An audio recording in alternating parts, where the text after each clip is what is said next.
Okay, it's the middle of the day, so I'm wearing a shirt. Still got these though. Unless I want to get like a bag and put the bag on my head, put two eye in it. Yeah. Okay. Now the couple in St. Louis that is famous for the gun, yeah, the cul-de-sac commandos, yeah. The county prosecutor is charging them with several felonies for unlawful waving, blah blah blah. Now we are first going to start this conversation by reminding you that the state attorney general and the governor have both decided that that will not happen one way or another, whether it's pardon or they may even prosecute the prosecutor for malicious prosecution. Now, I happen to be a self-defense expert. Yes. Well, I'm not a supermodel, so I might as well say right. I am a self-defense expert. Okay? And I can analyze any situation you want, whether it's real or hypothetical. Now, trespassing. Trespassing simply means you went someplace where you did not belong. Now, there are obviously minor exceptions. You know, if you go to your neighbor's house to ring their bell and ask for a cup of sugar, or if you go to your neighbor's house to invite them over your house for barbecue. Okay, you go up to their house, ring their bell, they come to the door, you say, hey, I'm having a barbecue, want to come over? Okay, or before the cell phone era, your car would break down, you go to the neighbor, whoever's in the area, and ring their bell, and from a few feet away behind a closed door, call the police, please. Okay. That is not trespassing. Nor is it if you're selling Girl Scout cookies or if you are a delivery guy. Okay, you ring the bell for a logical reason, it's not trespassing. So long as when the person says, no, thank you, I'm not interested, you go away. Also, if you have a suburban neighborhood, like neighborhoods I've been in, visiting family members, whatever, there's no sidewalk. It's just houses and street. And the curb is right on their property line.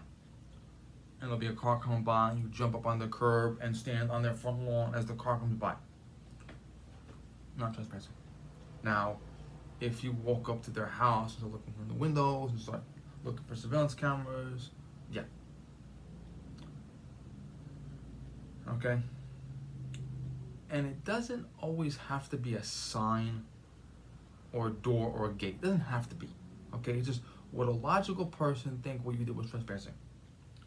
You rang your neighbor's doorbell and said, can you come to my house for barbecue later on today? Logical person would say, not trespassing. You go to someone's house and start looking in the windows and looking for surveillance cameras, looking for dogs, okay, looking in the bushes, looking in the mailbox. Yeah, a logical person is going to say that's trespassing. Okay? Now, burglary.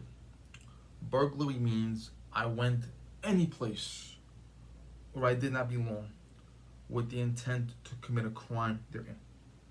And it could be any crime. It could be rape. It could be shit on the floor. Okay? It could be any crime at all. If I went there with the intent, it is burglary. Doesn't matter if my intent failed. It is burglary. Now, in this case, and self-defense basically means you're defending yourself from attack. Okay, and the defense you issue is reasonable defense. Example, if a 4'11", 95-pound girl came up to me in a bathing suit and pushed me, and I pulled out a gun and shot her, that's not reasonable. If a 6'5", 300-pound man came up to me in a bathing suit and pushed me and I shot him, that is reasonable. Okay? Do you think it is reasonable to repel the attack? Does not always require you to be threatened with a weapon. Example, my professor was in a state trooper. He had an incident where he was fighting with someone on the dock. They fell in, one of the boats that was docked. Guy strangling him. He pulls out his Glock 17, puts it to his head and says, let go. Okay? Now, another incident, he's got some guys surrounding him for whatever reason, and they're getting really aggressive. He pulls out his gun. Are you going to leave or am I going to spin and shoot? Okay, see?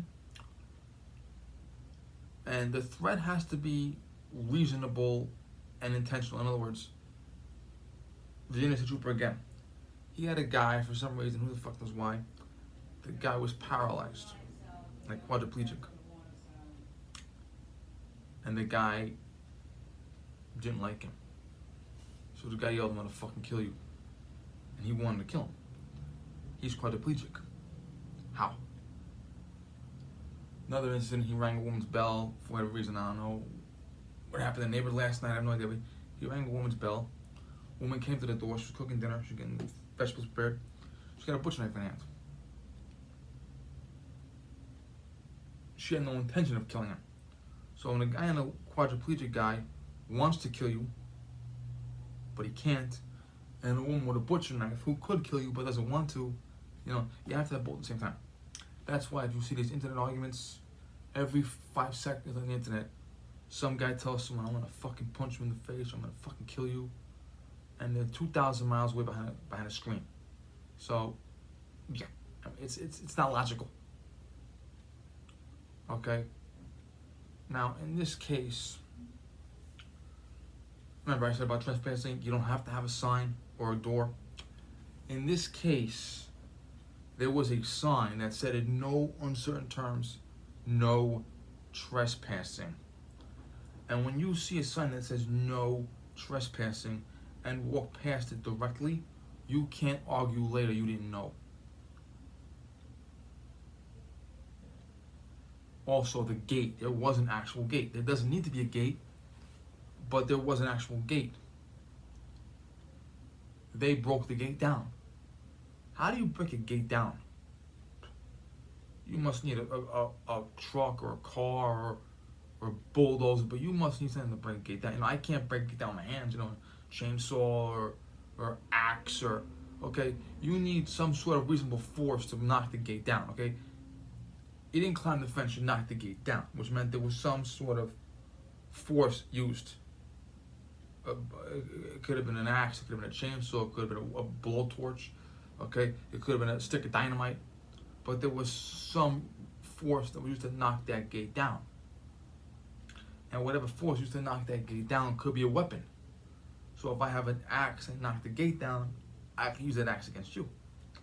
If I have a stick of dynamite to blow the gate off the hinge, I could have another stick of dynamite, okay? Blowtorch, I can use a blowtorch. If I can use the blowtorch to blow the gate lock open or whatever, I can use the blowtorch to burn your house. All I gotta do is go in your house, take the blowtorch, a couple of things, boom, there you go. I could even set fire to the trees that's like your house, and the trees will come crashing down on your house. Okay?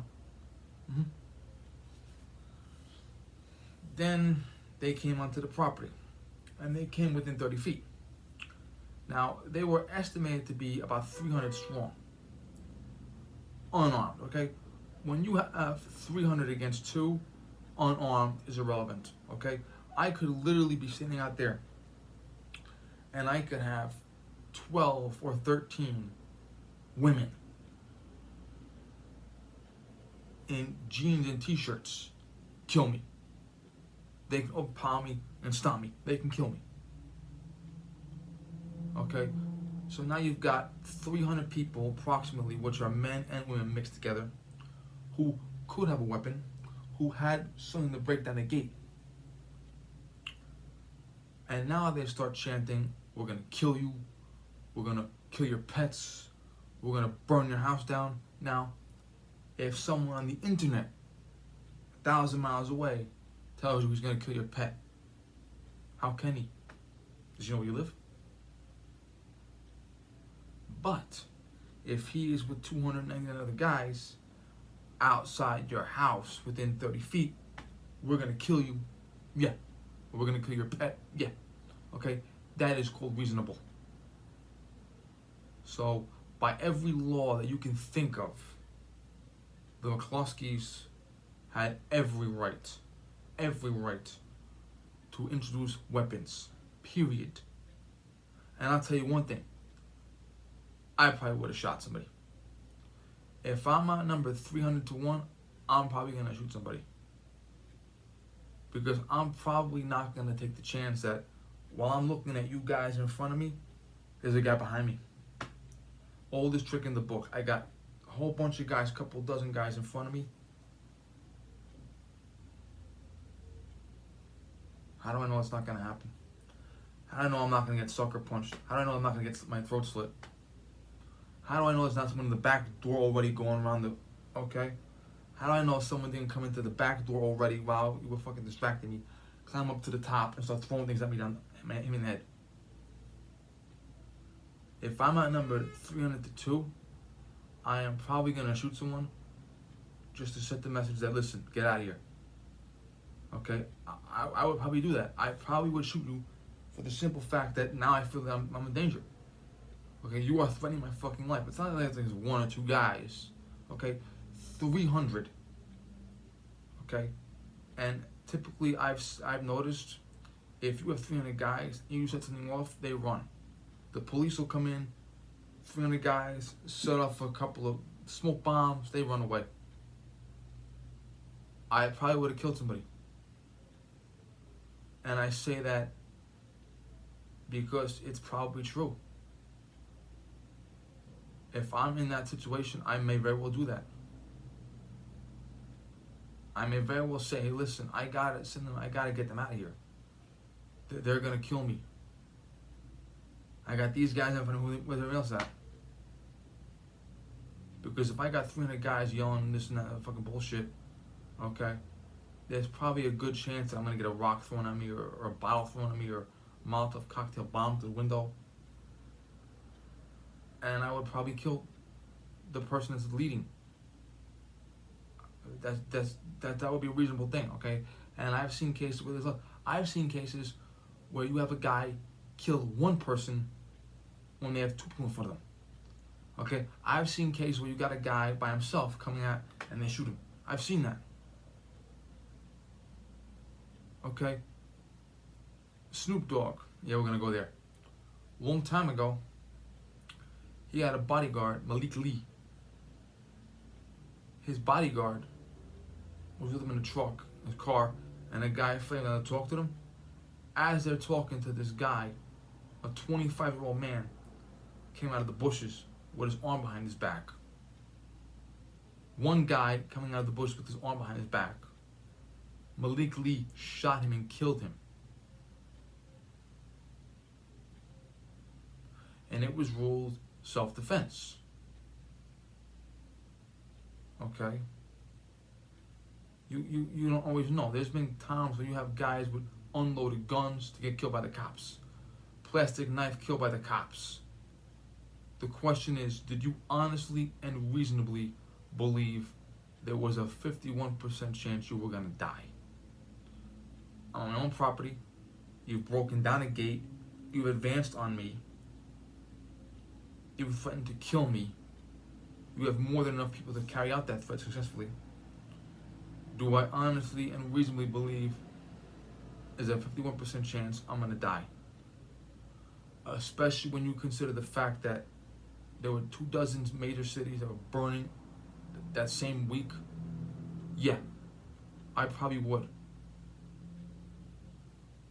Okay, and I'm usually the guy that makes jokes and shit, but I'm fucking dead serious now, okay? That is not a joke, okay? 300 guys going out to someone's property, don't do it. And if you're out somewhere for whatever reason you're out somewhere, protest, rally, whatever the fuck you're doing, if you see 300 guys going out to someone's property, you get the fuck back, okay? Don't put yourself in that situation, okay? Turn around and leave. But I'm going to leave you with one other thing I saw. I don't know if this is doctored or not, but I did see this once. One of the many pictures I saw of that estate under siege, which it was a siege, the woman had a Walter PPK, which is the James Bond gun from the older movies. There was a picture of an individual facing her with an AR-15. Is that picture doctored, yes or no?